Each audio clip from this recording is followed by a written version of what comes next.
Welcome to the Genius Factory. Enjoy the video. In this video, I will explain how to put coolant in your car. First, prioritize safety by ensuring your engine is completely cool before attempting any work. Hot coolant can cause severe burns, so never open the radiator cap when the engine is warm. Always wear appropriate safety gear, including safety glasses and gloves, to protect your eyes and skin from potential splashes. Locate your coolant reservoir, usually a translucent plastic tank, near the radiator. Once you've located the reservoir, check the coolant level against the min and max markings on the side.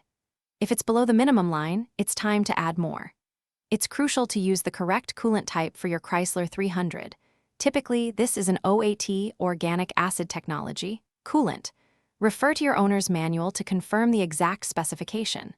Mixing different coolant types can lead to serious engine issues, so always use the recommended fluid. With the correct coolant in hand, slowly pour it into the reservoir. Fill it gradually until the level reaches the max line. Be careful not to overfill, as coolant expands when it heats up, and the system needs that extra space. Overfilling can cause pressure issues or lead to coolant spilling out. Once the level is correct, securely replace the reservoir cap, ensuring it's tightened properly to maintain system pressure. After adding coolant, run your engine for about 10 to 15 minutes to circulate the fluid and allow any air bubbles to escape. Once the engine cools down completely, recheck the coolant level and top it off if necessary.